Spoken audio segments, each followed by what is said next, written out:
Okay, ladies and gentlemen, welcome to our CCIM Greater Los Angeles Chapter Installation Luncheon. Thank you, everybody. If everybody please take their seats, and we're going to start our programming.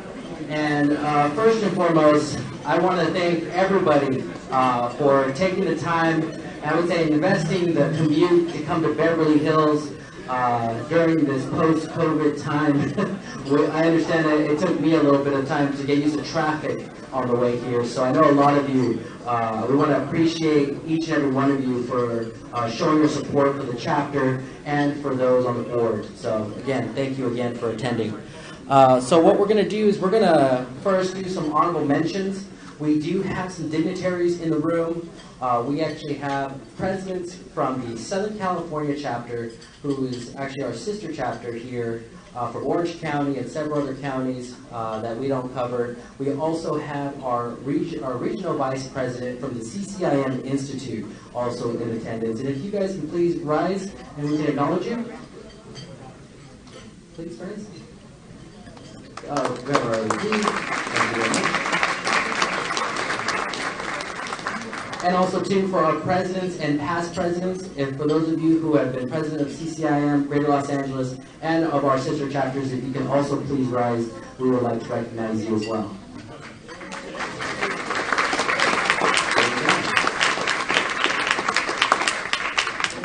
And to our, also, again, in the spirit of our most recent holiday, Veterans Day, if we have any veterans in the room, if you can please stand, we would love to honor you as well.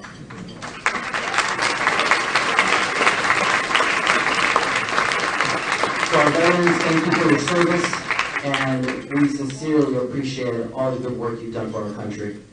So without further ado, I will ask David Chen to come up to the stage. He will have a few announcements as well, and we will begin our program. Thank you very much. Thanks, Francisco. So, we have this event every year, minus last year. And we have this for many reasons, so we can install people, but also we want to thank all of our sponsors, which are, everybody knows, they're the most important. So we want to thank Lending Bee, RPM Commercial, Mission Valley Bank, Advanced Group Property Inspection, CJM Real Estate Solutions, 3-to-1 Development, Fed Receiver, Asset Preservation Incorporated, Capital Direct Funding, and the Hyun Corporation for their sponsorship in 2021. And last but not least, CoStar, our platinum sponsor, all over there. Everybody knows CoStar. I think they got some really good deals going on right now, so you know where to find them.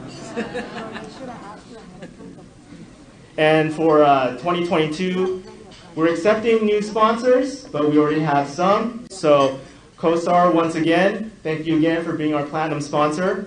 We want to thank Sharp Line Commercial Partners. Is Barbara here? Barbara over there was Sharp Line, our gold sponsor.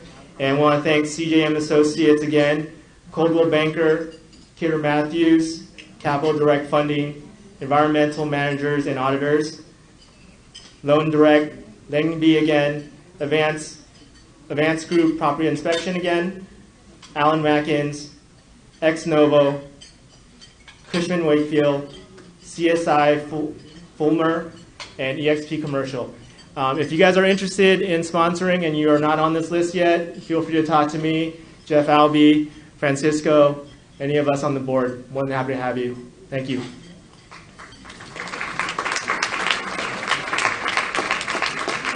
Thank you, David. We appreciate all of our sponsors. And for those of you who, again, had gone through the pandemic and had really supported us during this time as we had converted our entire infrastructure, which I'll share additional later, to a digital format, our sponsors stood with us, and we made our adjustments, and we were really grateful for the flexibility and commitment from all our sponsors in 2020. So thank you again.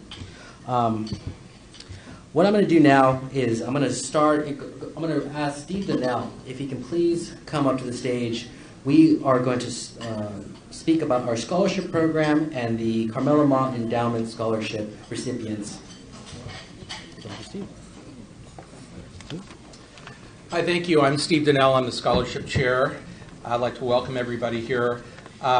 This chapter is very special in that we have a fully funded endowment. The Carmela Ma Endowment Award is awarded each year to those that are working towards obtaining their CCIM PIN, and it does fund one full class.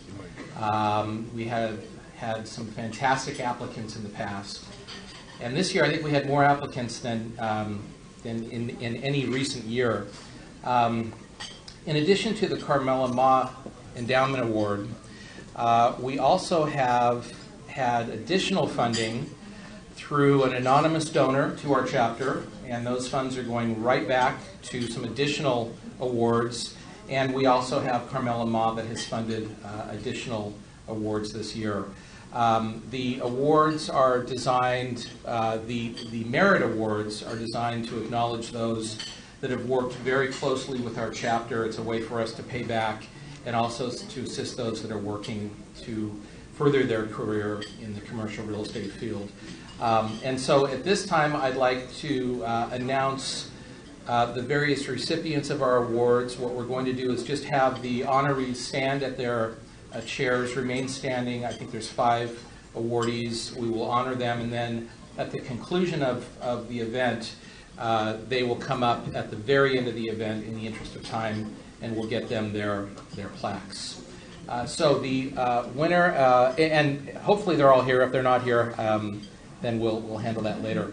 But the winner of the 2022 Carmela Ma Endowment Award is Matthew Goodman.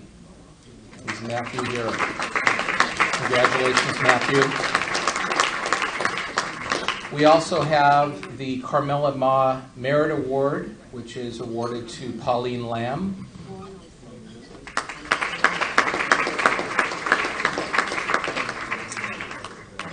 We have the Carmela Ma Merit Award going to Yvonne Yu. Congratulations. Another Merit Award winner goes to Jackie Winter.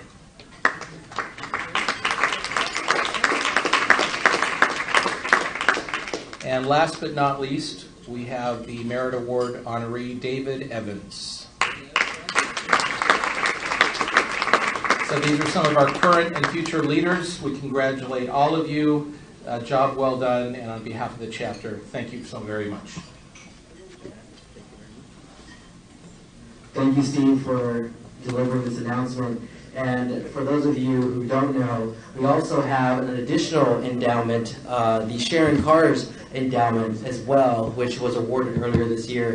So for those of you who are interested in learning more about our sponsorship, our scholarship program, please contact Steve, myself, or even our chapter administrator, DJ, for those of you who have people who are interested in learning more about the CCIM designation. I think a lot of people in this room know about it, but for those of you who don't know, the CCIM Institute is a globally recognized institute that provides education and also a network of commercial real estate professionals, and their designation program affords invaluable content for the careers of many across different industries, across different roles in the business. So from attorneys, to appraisers, to commercial real estate brokers, you have land use attorneys, again, various different folks in the industry. The CCIM designation affords them such a great tool for their career. And I highly encourage you, for those who don't know about the designation, please reach out to myself or anybody on the board, and we'd be happy to give you additional information. So with that being said, I believe lunch will be served here shortly, in about a minute. For those of you who have been waiting for the prime rib, or excuse me, yes, I believe the prime rib, it will be distributed here shortly. So I'm going to give our waiters some time to feed everybody, and then I will resume with the state of the chapter. Thank you everyone very much.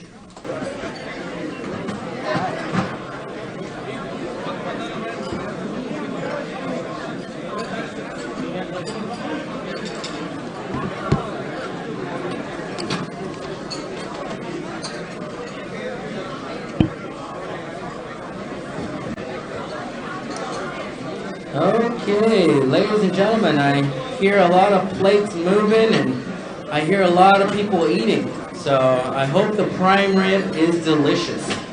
So what I'm going to do is I'm actually going to start with the state of the chapter while you guys are all eating to give you guys an update as to where we're at, what happened, kind of giving you guys a little bit of a narrative. So this is a little bit of storytelling while you guys are all eating.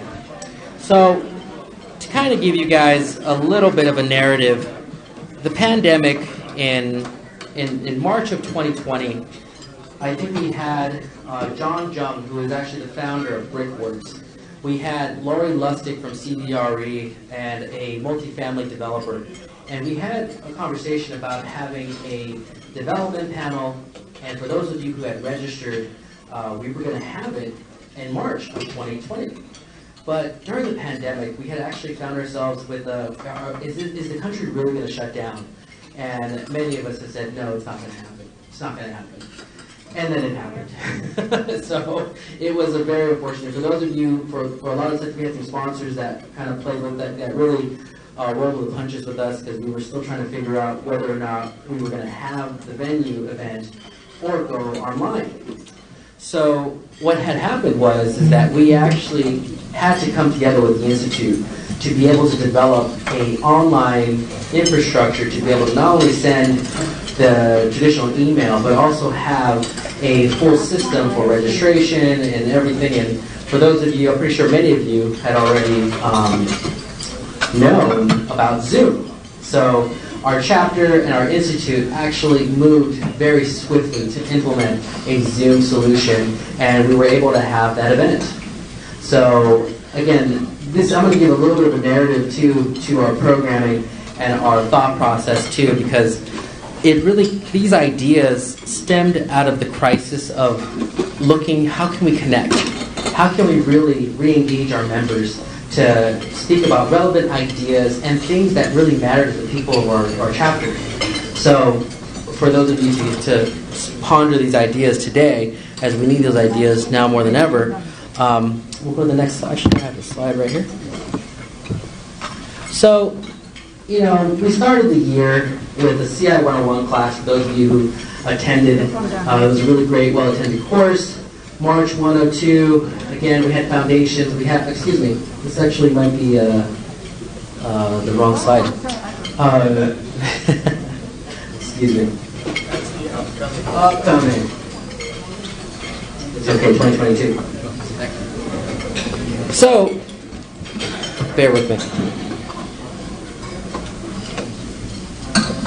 So in January early of 2020, what we had done was a joint mixer with Crew LA. And for those of you who don't know, Danny Raffle with RPM Commercial sponsored that event. So thank you, Danny, for that. It was well attended, and we had hopes and plans with Crew LA to partner with other trade associations to do further events along the year. But we again pivoted and created. We had our lender panel. We had our Brickworks webinar, and we also had our Alternatives to Paying Capital Gains event. So with that being said, we had over 500 registered participants throughout those events. And of those 500, we had a strong ratio of people who attended. And what that really shared with our chapter and with everybody that was on the board was that everything that we're experiencing with these events, our way of delivering content and our way of delivering our message is now more efficient than ever. And with many of you who are now still enjoying the benefits of COVID from the Zoom platform, the webinars, and I know there may be a webinar, maybe too many webinars out there, but with CCIM Greater Los Angeles, we were able to really create a social environment which has led to our upcoming broker forum programs, where we're actually going to be hosting monthly, but could evolve to twice a month for our broker forums. So our broker forums is a platform for our CCIM members and also everyone in Southern California to share their listings, ideas, technologies. This is an evolving platform that we had discovered was needed in our chapter. And through these events and through the participation of our members, we were able to really come up with a solution and again fill the void that was there when we couldn't meet in person like this. So from that, I have other board members who are also joining, which we'll name a few once we acknowledge them, who are actually taking on initiatives to really expand our digital presence and also share additional updates when it comes to, I think a lot of you have heard of crypto and heard of all these digital tools that are coming out and that were inspired through the pandemic. I think for those of you who have Placer AI in retail, there's a lot of new technologies out there that are being shared and provided to our industry. And CCIM Greater Los Angeles wants to be a platform to educate and provide access to those tools through our partnerships. And if you guys have any relationships with, let's say, Placer or these other types of technology firms, we would welcome those partnerships and to see how we can share with our members. So for those of you who are connected with those folks.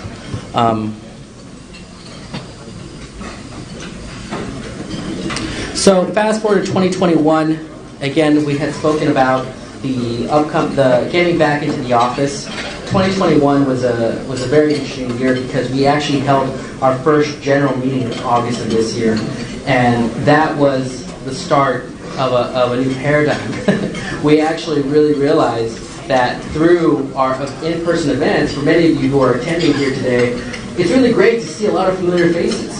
So the Zoom platform is going to be a supplement to all of our existing programs, which again, we'll be able to send you guys the details on that later. But kind of going back to what's happened up until now with the chapter, we are looking for new committee members. We have committees right now that I can share with you guys. I can share via email. If you guys are interested in learning more about our committees, we can definitely provide our chapter admin's contact information at the end of the event so that you can communicate your interest. Because we have, again, events. We have actually a special tour that's coming up at SoFi Stadium. For those of you who are interested, we have a flyer actually in the back. We also have Bonnie. We have the SoCal chapter here. Bonnie, hey, how's Bonnie over in the back? And Gary Martinez. They are actually the representatives with SoFi that have connected us with SoFi Stadium. For those of you who are interested in that event, you guys are welcome to sign up. And we have a in-person SoFi Stadium tour for our members. So that is something that I wanted to bring up. But next up, I actually want to introduce Jeff Albee to come up here so he can actually introduce us to our keynote speakers. Thank you very much.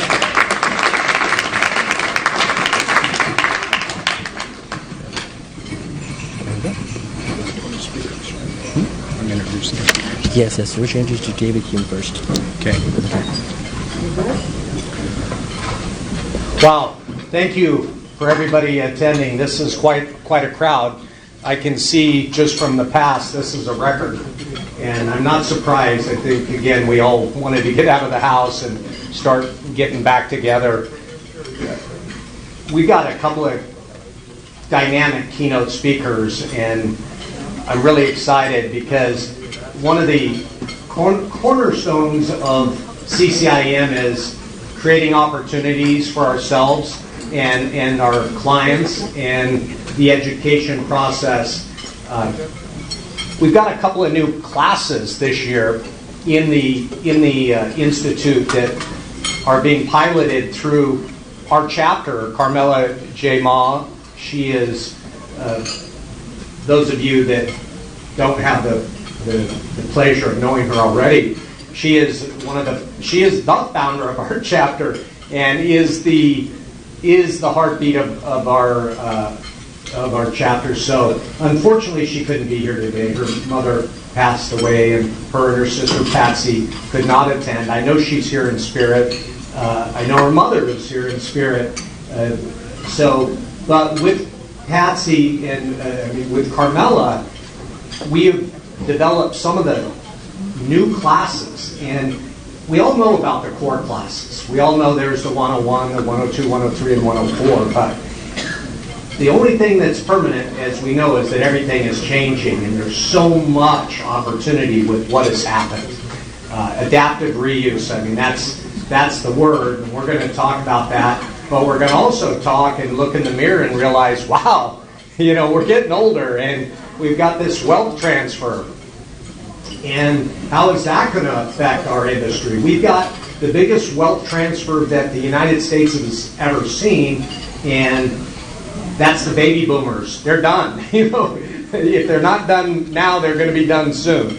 And unfortunately, I fit within one of those baby boomers. I'm still having fun. I'm not ending, so you don't have to end if you don't want to. But our keynote speakers are going to speak to this. They're going to speak from an architect's point of view, and we're going to start off with David Hume, who is an architect and the CCIM. Now, I've had the great pleasure of spending great time with David lately, and so I'm going to introduce him first. I'm going to let him introduce the next keynote, Jeff Gould, who I know very well. He and I have worked together for years. So with that said, let me have you give a big round of applause to our architect friend and, most importantly, CCIM, David Hume.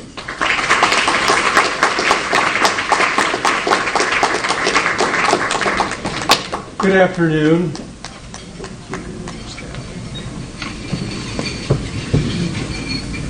Speaking here? I think so. It should work. Good afternoon. Can everyone hear me? Well, no, maybe not.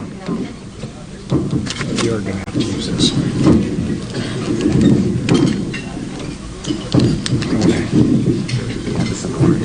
Okay. Okay. And the mouse that will trigger the slides? I have it here. Bear with me. Okay.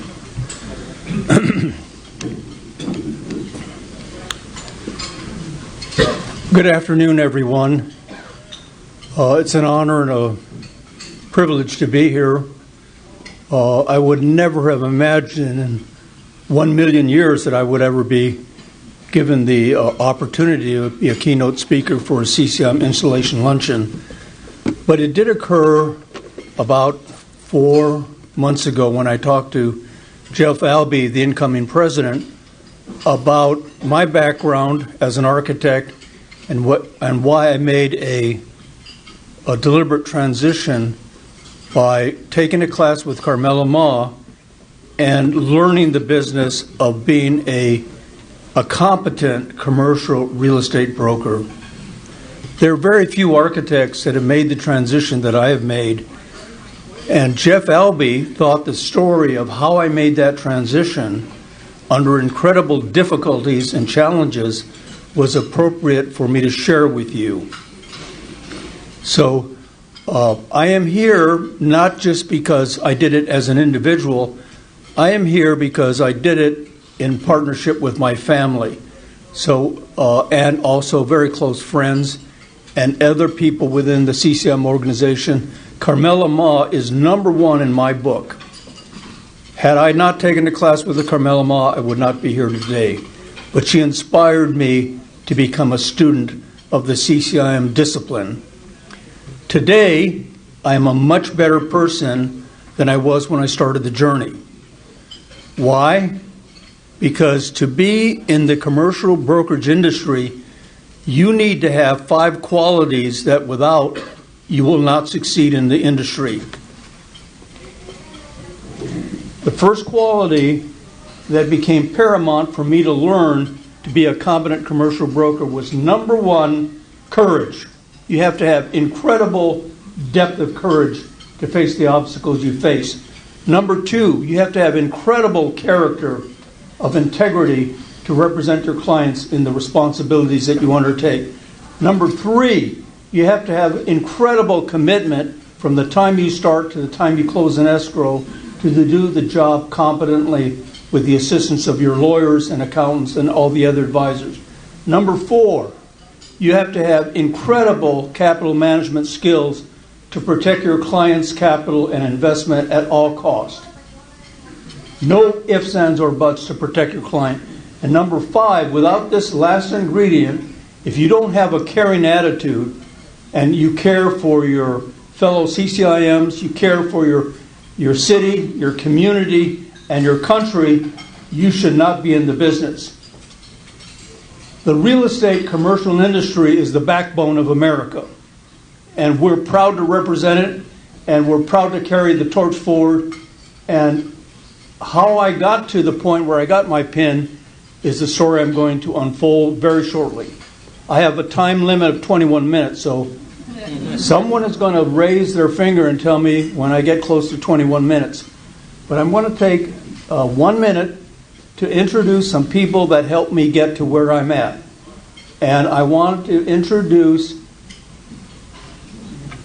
my lawyer from Loeb & Loeb. Will you please stand up? Alan Huff, a renowned real estate lawyer. I want to introduce Carol Tam, who showed a friendly attitude and welcomed me to be CCIM. I want to introduce from the famous financing firm of George Smith Partners. I was an assistant to George Smith, and he trained me. And today, part of his team, Gilda Rivera, Senior Vice President, is here. Gilda, stand up.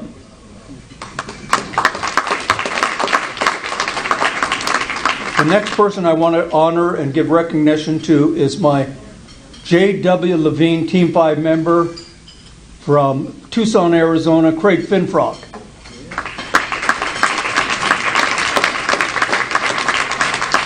And in the far back, the president of HPT Realty from Westminster, California, would you please stand up? Mindy Long. She got her CCIM pin, and I mentored her for the last 2 years on the discipline it takes to get that pin.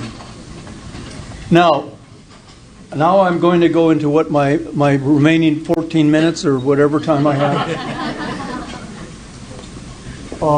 I joined the firm. David, you have to use this, yeah.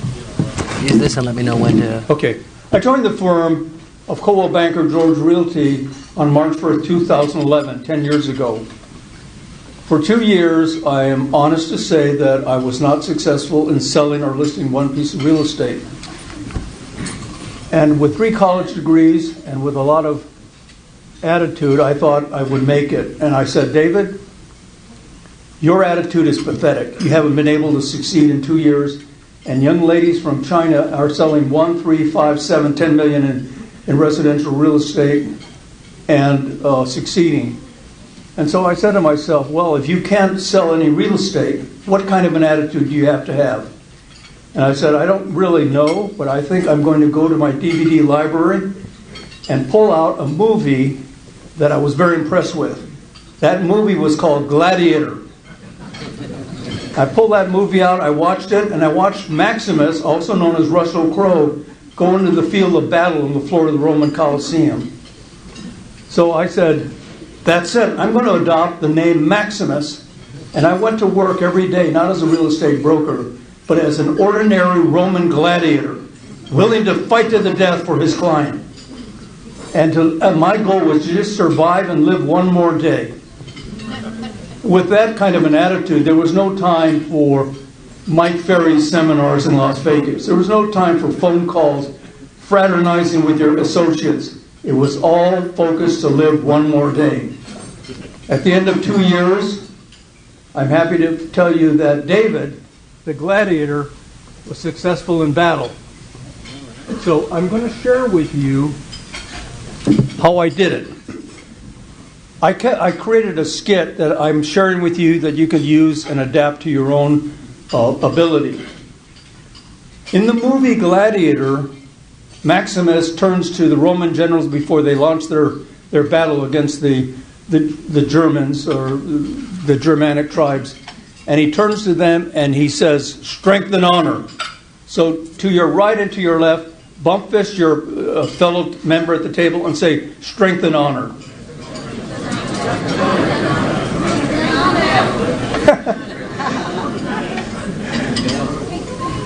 You're on your way to be inducted into the CCIM Gladiator Teams of Southern California.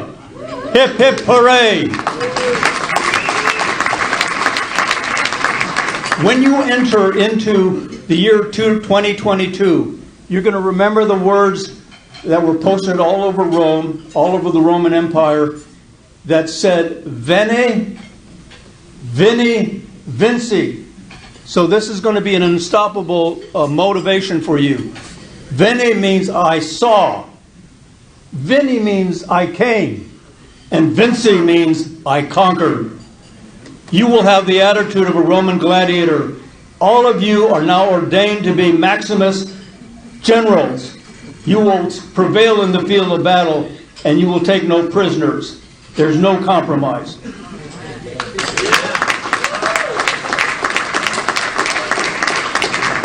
So, the skit that I would share with you, which I'll have to get through really quickly.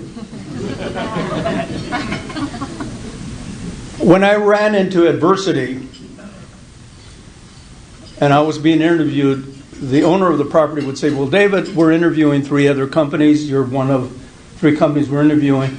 Nothing seems to be anything outstanding about your qualifications. Why should we even consider you as a listing broker? And I said to them, Caesar, I have one quality that the other brokers might not have.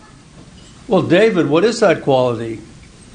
I happen to be a trained Roman gladiator, trained in Rome by Russell Crowe.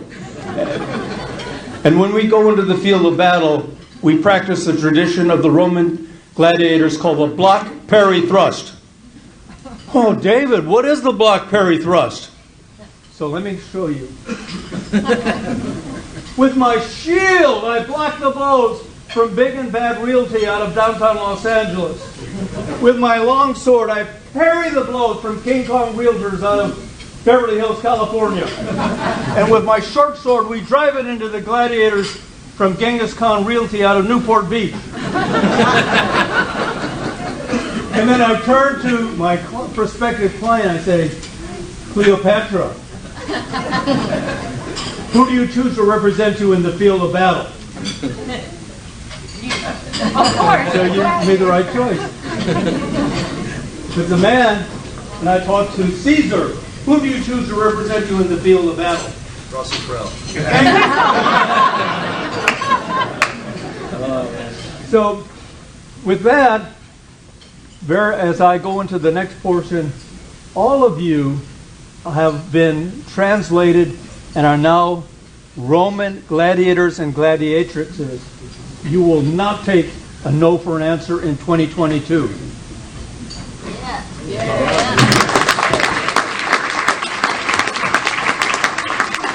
So what you're going to do, you're just going to click it. Click. Okay. How a California architect earned his CCIM pin?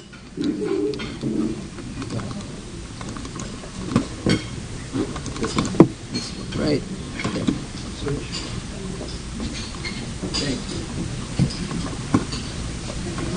Okay.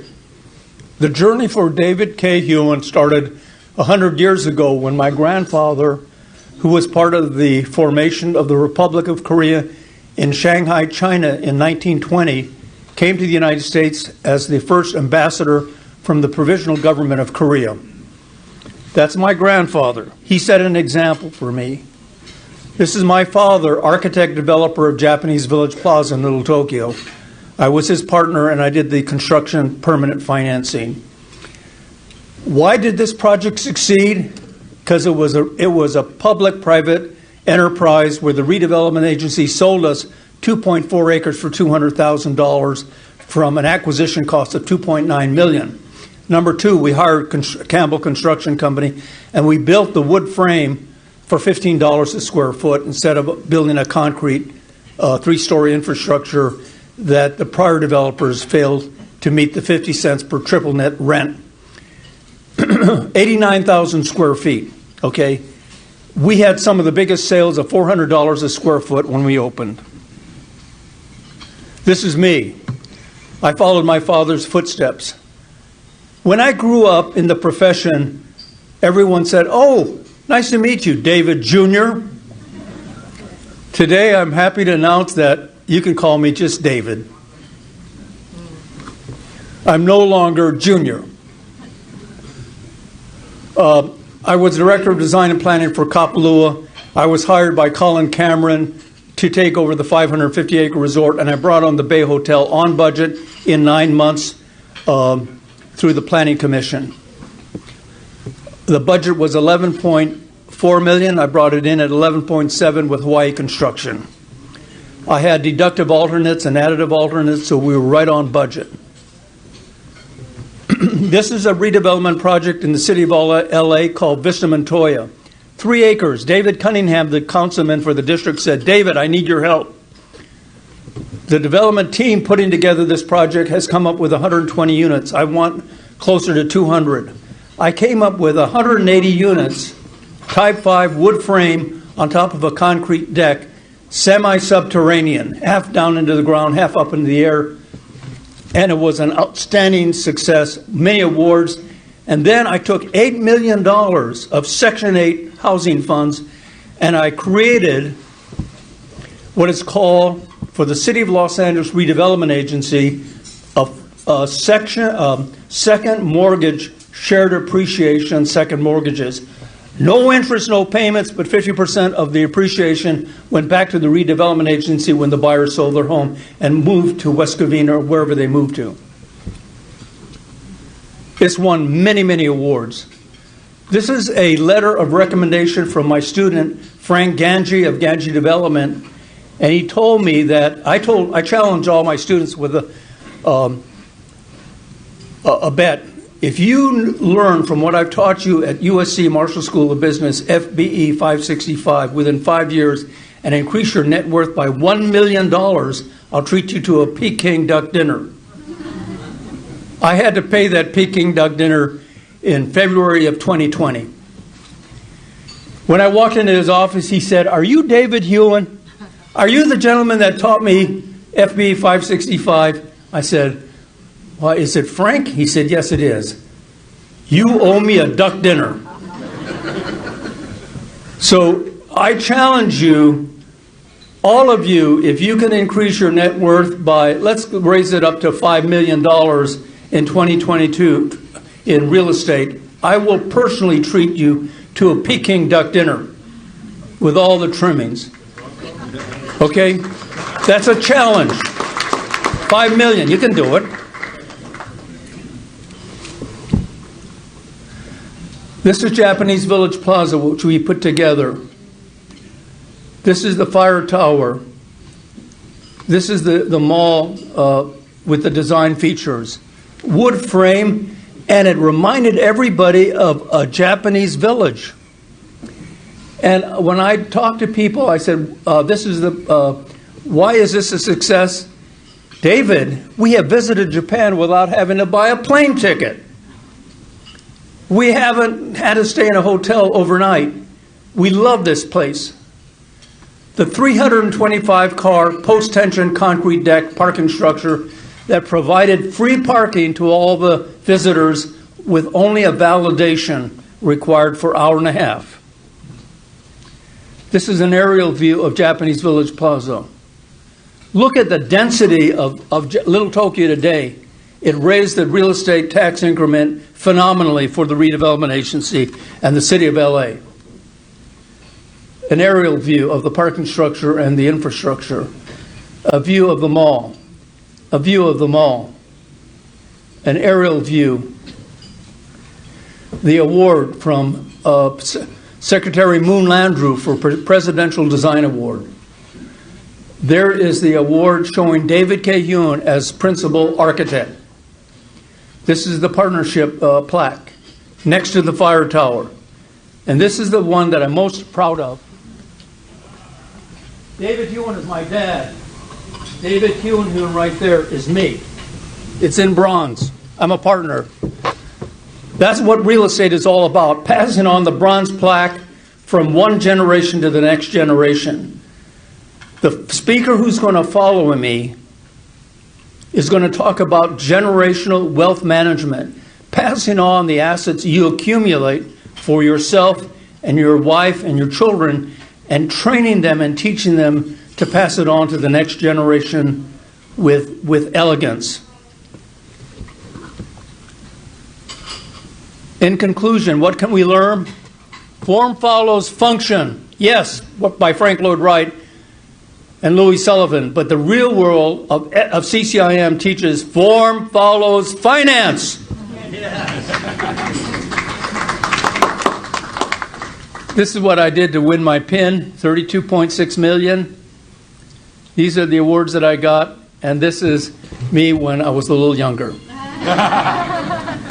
So it's an honor to make the presentation. I hope my speech will inspire all of you to greatness and to follow up on the challenge that I've laid out before you. Thank you again, and thank you for the privilege of being your speaker today.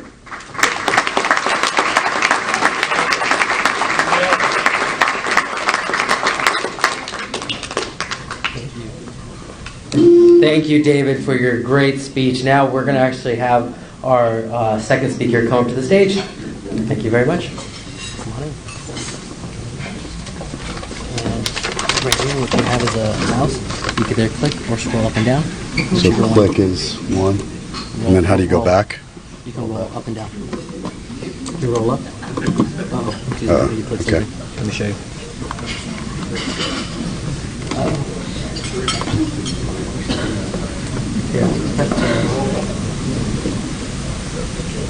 And then you scroll up and down.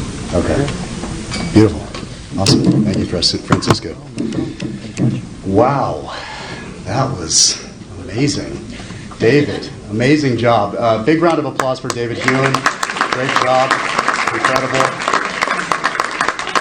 You didn't talk anything about Maximus or Russell Crowe or anything when we were planning for this, but that was beautiful. I would have loved to have seen you with a coat of armor or something come up here and the actual sword. Next time, maybe we'll have to do a CCIM sword. But thank you all for having me. I'm Jeff Gould, principal and founder of Lineage Asset Advisors. It is an honor and privilege to be here today speaking with all of you. I was not expecting 170 people in this room, Jeff.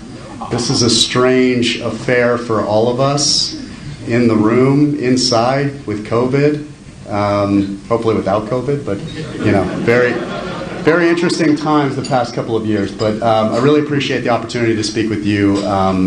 First and foremost, I want to thank Jeff Albee for his leadership and just known him for, it's probably been about 19 years now, and it's been a real pleasure working with him and getting to know him, and he was an inspiration for my CCIM pin, so I want to thank Jeff for what he's doing for the chapter, what he's done in the past, and a lot of familiar faces as well in this crowd. Just like David, Carmela Marr was an incredible inspiration for me. So she certainly was the impetus for me to get my pin as well. She inspired me with her just steadfast education and just her focus. She's just an incredible person. So thanks to Carmela. I know she's not here with us, but she's here with us today in spirit. So let's see. What are we going to talk about today? We're going to talk about successful multi-generational real estate families. And just to give you a little background on myself, I, again, am principal and founder of Lineage Asset Advisors. We're a real estate advisory and asset management firm in Los Angeles. Been around for about 5-6 years. I started the company after leaving Colliers International and the large real estate services companies about 5 or 6 years ago, and it's been an interesting run to continue to build this world that I play in. Essentially, we play, again, in the advisory and the asset management space. I also got my CPM pin 2 years ago, so focus, again, not so much on property management, but more on asset management for these multi-generational real estate families. And also a big aspect of what we do is look at building modernization strategies, so sustainability, green buildings, how do these families evolve and create a vision for the future with their real estate portfolios. So certainly a big aspect of what we do. I'm an LA native, born and raised in Santa Monica, went to USC. I've tried to leave this city many times. It's always boomeranged me back, and I'm grateful for it. I have 2 young boys, and so if you see bags under my eyes and stains on my shirt, you'll know why. So just a little bit, kind of jumping into this. There we go. So has anyone seen the show Succession? Anyone? Wow, it's one of the best shows on TV here. It's amazing. So I don't know if anyone, for those of you who haven't seen the show, it's literally about a media mogul similar to the Murdoch family, who is his children are vying for control of the family business. And I don't want to say that all of my clients represent this portfolio of or profile of person or family, but it does get quite interesting with family dynamics and dealing with real estate families that have certain dynamics. And I consider every family has its own algorithm, every family has its own portfolio algorithm, every family has its own dynamic algorithm, and we work with both of those algorithms so to try to create alignment. And this is a family that I don't think any real estate family should necessarily emulate in their lives. So it's a great show. I suggest everybody watch it if you haven't done so already. So, a couple of stats that I think are really critical to understand here is wealth transfer and real estate wealth transfer. It's not an easy business. And as Jeff mentioned earlier, we are legitimately in the midst of the greatest wealth transfer in the history of our country, and certainly probably our world from what we can track back to. So, the baby boomers and even before that, prior generations have created this immense wealth. And of course, all of you know what's happened with real estate values. And now we find ourselves in a position where 70% of families fail to pass wealth to the second generation. 90% of families fail to pass wealth to the third generation. And that's a pretty alarming stat when you think about it. And so when we're talking about the wealth that's been created and we're talking about the strategies to transition that wealth, those things have to go hand in hand. And real estate families and real estate assets are certainly represent a unique set of challenges that we have to work through. And that's what we help clients do. Now, we are not trained psychologists or therapists, but we do find ourselves in positions where we have to stay balanced with the families, and certainly not only stay balanced in how we appropriately advise them on the real estate portfolio, but also the family dynamics. And especially in the midst of some very reactive conversations, our goal is to stay even keel and respect each other's opinions in the matter. And that's sort of what we're going to talk about today is what are some strategies to establish that successful transition plan. So what are some issues that arise? I mean, these are very common issues, but certainly bring up with families. And I don't need to state all of them, but from the standpoint of what comes up in my world, life transitions, family-owned businesses and transitions. Many of the clients that we end up working with are operating companies. They operate businesses in the industrial space or the office space or the retail space, and they find themselves having owned and operated the underlying real estate as well. And the business is transitioning, but now they're trying to figure out what the strategy is with their underlying real estate. And so that's a key aspect of what issues arise is with family businesses. Some of the others are control, conflict and control.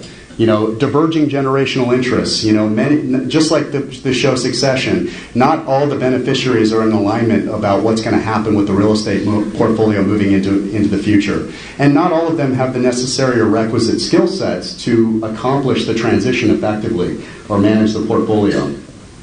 Many of us in the real estate space understand that deferred maintenance and or development comes up quite a bit with these families. We have very low basis assets that have been owned and operated for, in some cases 100 years, in other cases, 25 to 100 years.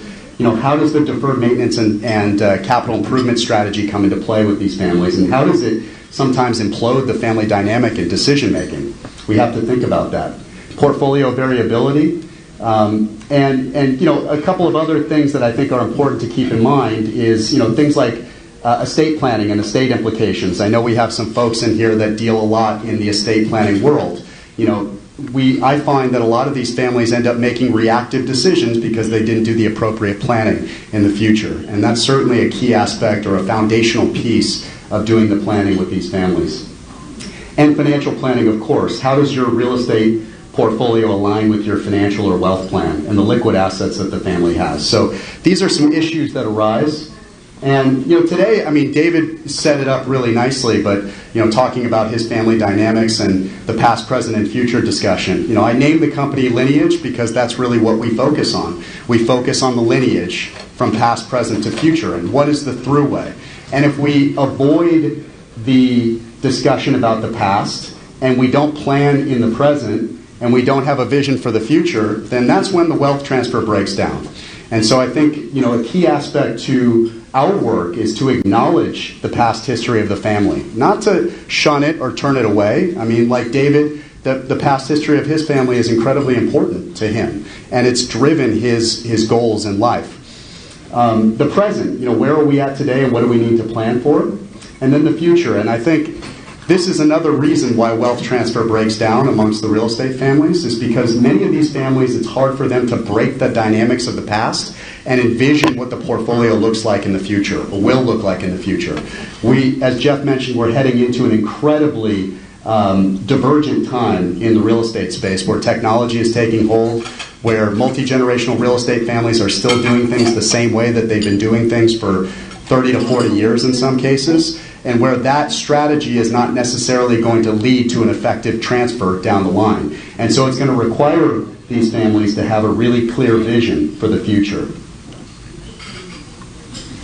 So, the past, and this is a quote that I think I'd like to have everybody. Let me see if I can take this out. Perfect.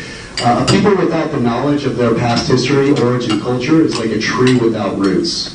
So, many of the families that I end up working with don't really acknowledge the past. In fact, they sometimes shun the past or don't see it for what it is. And I think a key aspect of the work that we do is really to acknowledge the family history. A lot of it is really not only the past generations, but also the future generations communicating what is our core identity?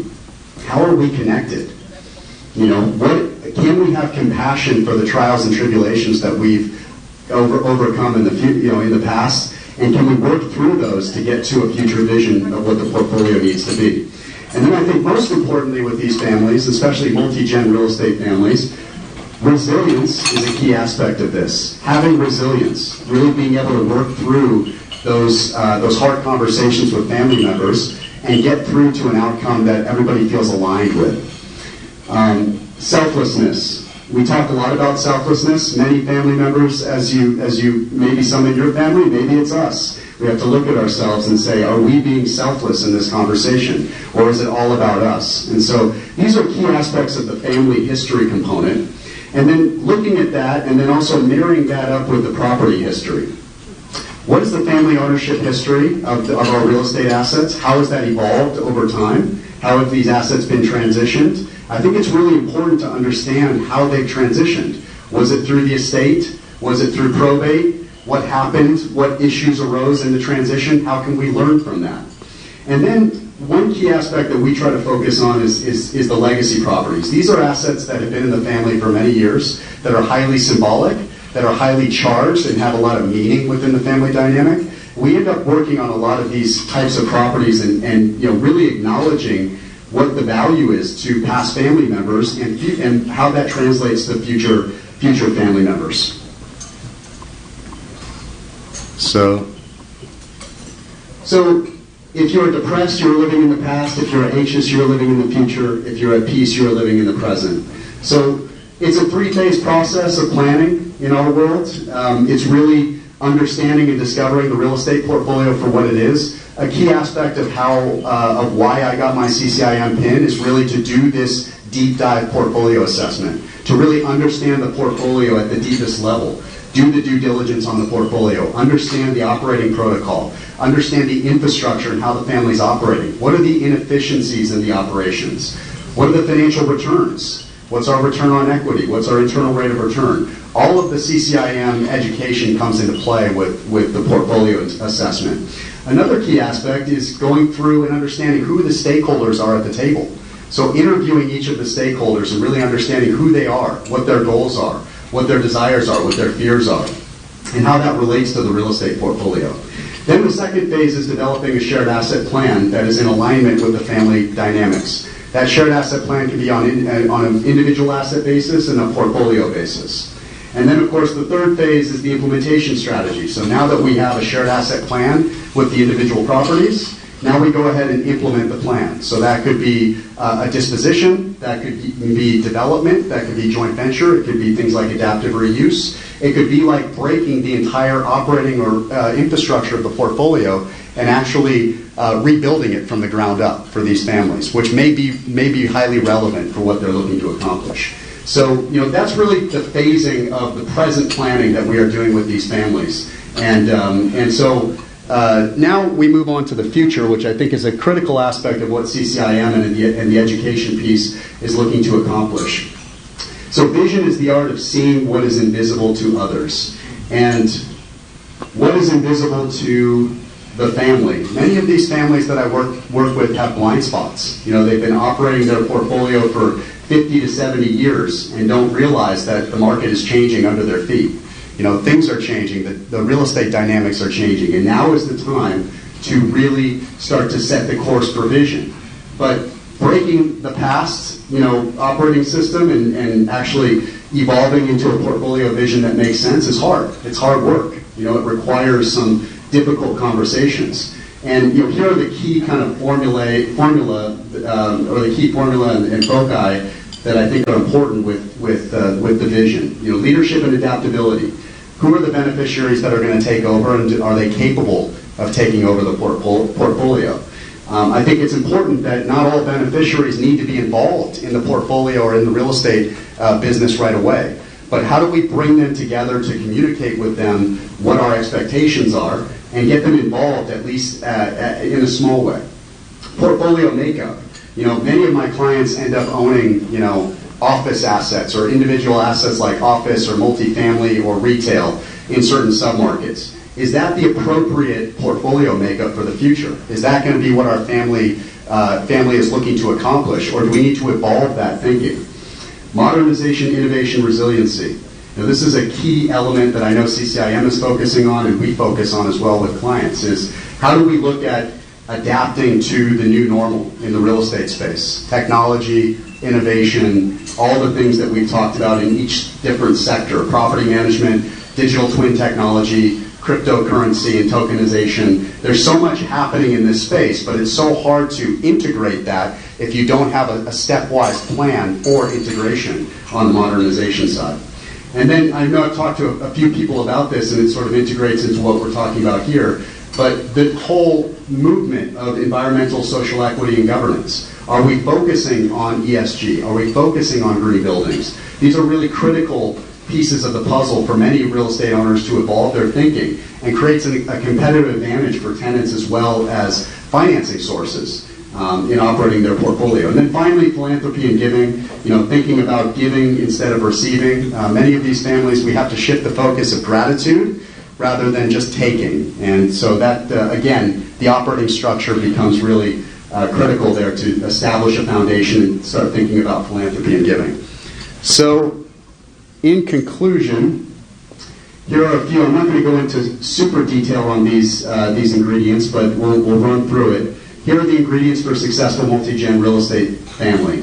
Rediscovery of your real estate portfolio. Where does our portfolio stand in the context of the entire market, in the context of where we're going into the future? A mindful real estate transition plan. So what does our transition plan look like? How are our beneficiaries going to operate and carry forward the real estate portfolio into the future, and how are we going to be good stewards to do that?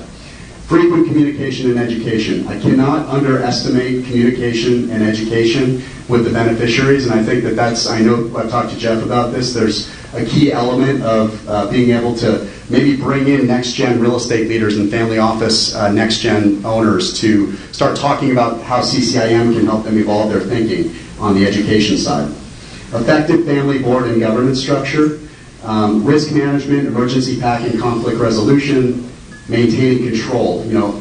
I can't tell you how often I deal with families and patriarchs and matriarchs who are so focused on control that they lose sight of the real emphasis on creating a transition plan that's in alignment with the next generation. And in some cases, it requires us to really take off the blinders and stop thinking so much about control and start thinking more about things like communication and education, and how are we going to get our next generation involved and empower them to do so.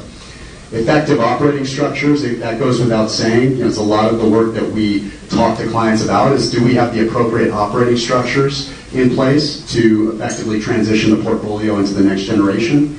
A stakeholder map, and finally, good and effective estate tax planning and beyond. So these are key ingredients and the work that we do with clients that really helps us connect the dots. So a few things where people ask us, well, what types of families do you end up working with, and what are some examples of those families? A few of the companies that we've started working with recently, a second-generation aerospace company that's going through an M&A process, and they own some substantial real estate in an opportunity zone. So these are, again, these operating companies are not thinking from a real estate operational mindset. They're thinking rather from a operating company mindset, and now that they're going through an M&A, they're having to transition to more of a real estate mindset. This was a project that we just recently completed in Orange County, which was a second-generation family office adaptive reuse. So it was a conversion from a 10-story office tower to 148 multifamily units. And again, that's a project that I think we're going to start seeing a lot more of in the office space and the office sector, and especially with COVID impacting the tenancy and the vacancy and how we operate office buildings.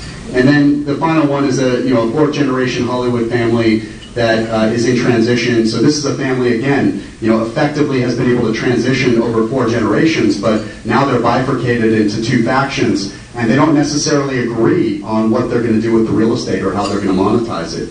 And so they bring a trusted advisor in to really help them carry that forward. So ultimately, that's really the package of it. That's kind of the essence of what creates a successful multi-gen real estate family. And certainly appreciate the opportunity to speak with you all today. And I will be available for any questions. I guess we can do questions afterwards, or just come up and talk to me. Yep. Great. Thank you all.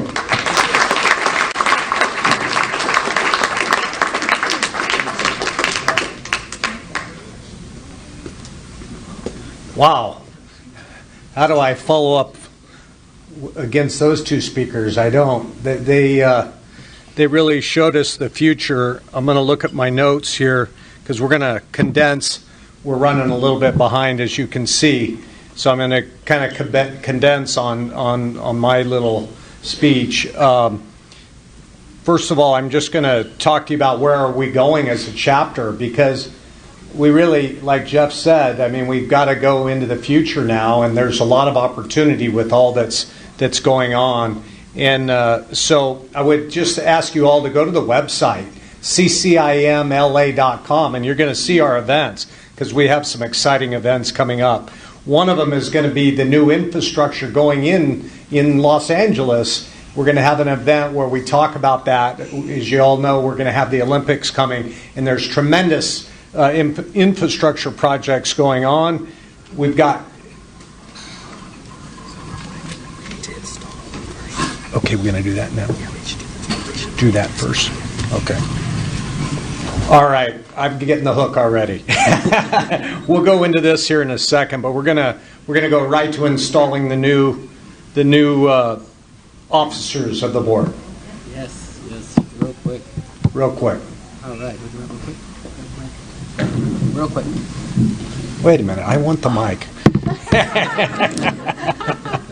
Thank you, Jim. If the board members of CCM Greater Los Angeles can please make their way to the front, please. We will announce our new board members and also recognize our old board members at the same time. So for those of you, please make your way to the front. I will be announcing your names here, and please hold your applause to the end. So I will be recognizing the 2020 and 2021 chapter officers, as we didn't have a installation for 2020 for the 2021 officers. We're going to be recognizing both parties for today. So for 2020, we had myself as president. As president, we had, for those of you who don't know, I am the current for the next minute current president for chapter for CCM Greater LA. We have Karen Chow for vice president. We had David Chen as past president and event chair. Secretary Linda Lee. Treasurer Wolf Basham. We had education chair Carmela Ma. RV regional vice president Sharon Cars. Sponsorship Chair, Jeff Albee. Membership Chair, we also have Barbara Armendariz. You can make your way up as well for your award. We also have Scholarship Chair, Steve Donnell. Designation Promotion Chair, Patsy Ma. Event Co-Chair for Santa Barbara, Rob Adams. And Event Co-Chair for South Bay, Danny Raffle. For 2021, I'll breeze through this very quickly. Myself for President for 2021, Sean Selenium, who wasn't able to make it today, as Vice President, and Jeff Albee as the nominating committee chair. We have our secretary as Linda Lee, our treasurer, our new treasurer, Danny Raffle for 2021, education chair, Carmela Ma, and our regional vice president and past president, Sharon Cars. Sponsorship chair was David Chen, and candidate guidance chair was Craig Lieberman and Steve Donnell as scholarship chair. We also have David Hume for designation promotion chair, and for legislative affairs we have Rob Adams and social media chair Matt Smith. So, and now we will be inducting our new 2022. We had a little bit of a mouthful. We have our 2022 Board of Directors here standing, and I'm actually just going to look from the left to the right. We have our current president, incoming president, Jeff Albee. We have our sponsorship chair, scholarship chair, Mr. Steve Donnell. We have our vice president, Ms. Linda Lee. We have our sponsorship chair, Mr. David Chen. We have our continuing treasurer, Mr. Danny Raffle. And I think we have, I'm not sure, Mr. Gold. Jeff Gould. What is he with? He's the events chair. We have our event chair, Jeff Gould. Excuse me. And again, I'm going to make this very quickly and a little impromptu, as I don't have the oath verbatim. But if you guys could please raise your right hand. We have the oath right here, right? Do we have the oath printed? I give it to you. Yeah, we got it. There All we right. go. Craig, you're going to administer the oath. Mr. Craig, if you could please make your way to the front. Thank you. Craig is our Region 2 Vice President Yes, here we go. from the Institute, checking up on us all. Glad to see you all back together again. You have a fantastic chapter and a lot to be proud of here. Jeff Albee, you've been elected 2022 President of the Greater Los Angeles CCIM chapter. Through the election process, members have demonstrated their faith in your leadership and ability to carry out the duties of the highest office. They have recognized your loyalty and dedication to upholding the bylaws of the Greater Los Angeles CCIM chapter. Do you accept this responsibility and promise to fulfill, to the best of your ability, the duties of President? If so, answer, I do. I do. Vice President Linda Lee, you've been elected the Vice President of the Greater Los Angeles chapter and have chosen you for the high office, knowing you have the ability to fulfill the duties of the office, which includes assuming the duties of President in his absence. You will work closely with the President and individual members for the benefit of the Greater Los Angeles CCIM chapter. As a member of the Executive Board, you will be making decisions that affect the future of the Greater Los Angeles CCIM chapter that must be consistent with the bylaws,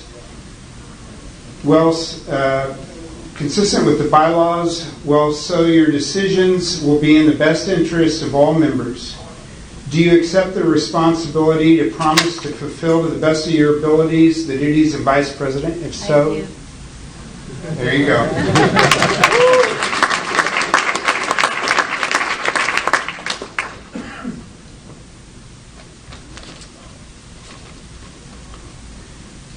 (2022) Board: Francisco Williams, CCIM; Danny Raffel, CCIM, Carmela Ma, CCIM, Glenn Roher, CCIM, David Chen, CCIM, Jeff Gould, CCIM, Steve Donnell, CCIM, David Hume, CCIM, Craig Lieberman, CCIM, Rob Adams, CCIM, and Matt Smith, CCIM, have all been elected to the 2022 board of the Greater Los Angeles CCIM chapter as to give our full support to these new officers in every way to accomplish the purpose of the Greater Los Angeles CCIM chapter as outlined in our bylaws.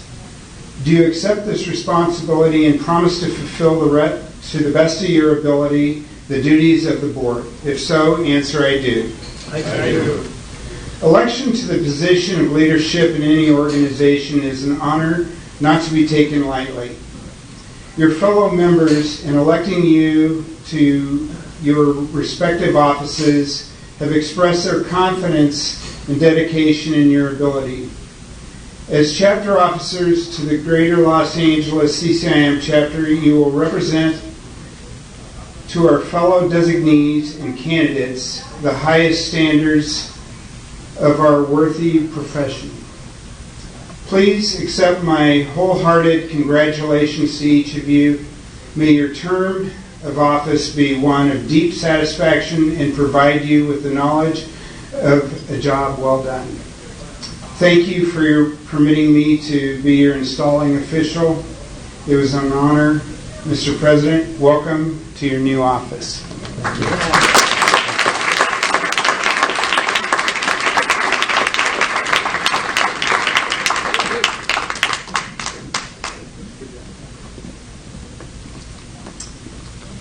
Thank you, Craig, and thank you, board members. You're going to take your seat, and Mr. Jeff Albee will now begin his session here. Wow. All right. Now I get the microphone. Great.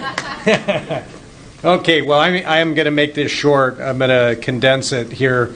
So take a look at the website. You can see our upcoming events, but we're going to be talking about all the infrastructure that's coming in to Los Angeles. The big things, again, is the ports. I mean, look what they're going to be doing to the ports. We have tilted towards Asia, so that's huge. There's numerous educational classes which I pointed to, but the big ones talking about adaptive reuse and wealth transfer and the opportunities there. So we need new leaders. As you can see by the group that's standing up here, we need some youth.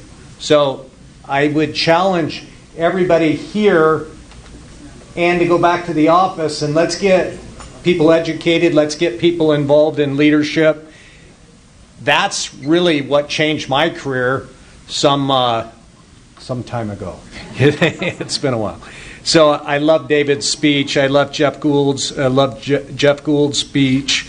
I went to 3 conferences within the last 4 weeks, and I saw so much technology and enthusiasm that's going to that is revolutionizing our business. Jeff pointed it out, but what CoStar can do now is mind-blowing. What we can do with at our desktops is truly revolutionary. What I remember when I was young in this business, now it's here. So I would say, everybody start to embrace your computer. I didn't like my computer. I got a laptop now, Jeff. Surprise. I want to thank all the volunteers. We couldn't have this. I mean, there's a lot that went into this. Get involved. There's committees. We're going to do our first ever golf tournament and fundraiser for charity. It's going to be on June 13th in Calabasas at Calabasas Country Club. So if anybody golfs or just wants to come and network, look for that. Again, Carmela couldn't make it. Oh, I just know that she would love to be here right now. She is here in spirit. So I'm fortunate to be up here because of my family. David pointed out, Jeff pointed out this family. My son Travis, stand up. He's a broker, a really powerful, successful broker. Some of you met my youngest son Tyler. He's in he's a software engineer in of all things, real estate business. So this is a family. We are a family, and I know a lot of you need to leave. We are running up to our schedule here, but we are going to take some pictures. So some of the recipients from the awards, of course the board, why don't you all come up? Thank you. If you have to leave, you have to leave. If not, hang out, watch the pictures. We're going to do some networking in the back. And I know we wish the bar was open, but they don't have a bar, so that's not open. So enjoy your coffee. Thank you.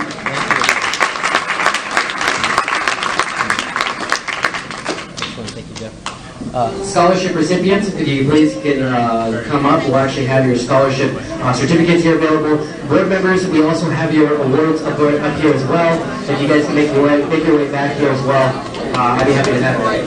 Yes, I'm going to have Danny up here announce the scholarship recipients. Yeah, 1 minute. Just we have some scholarship recipients if they want to come up. David Evans, you're here. Jackie Winter.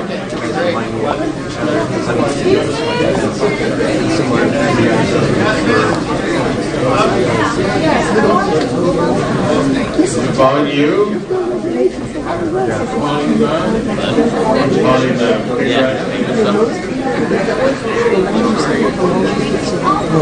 Should I say something real quick? Where are you located? Yeah, I got a lot of things. The whole group is here for you. Matthew Bauman. Oh, okay. You're here. David Evans. Okay. Oh, wow. I have a little something stuff there. Yeah, I'm in cultivation. So we're next in line. That's a really good. Yeah, that's awesome. With all of them. Okay.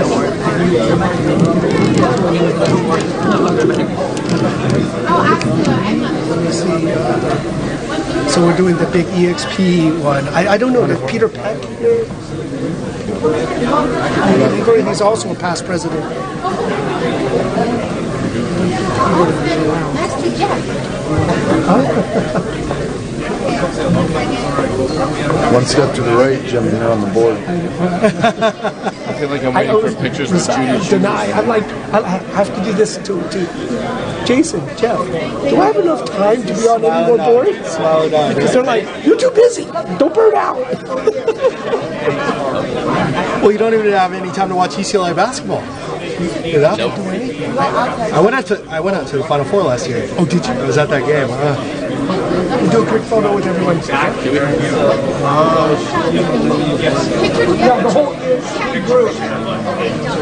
Shuffle.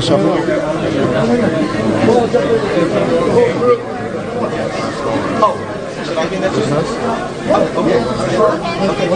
Where do I go? This is up here.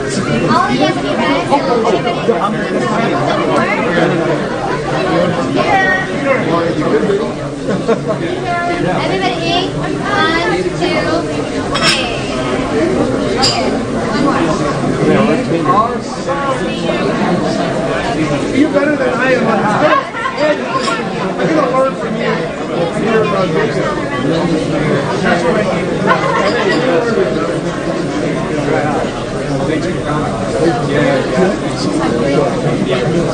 Yeah, I'm going to come see you.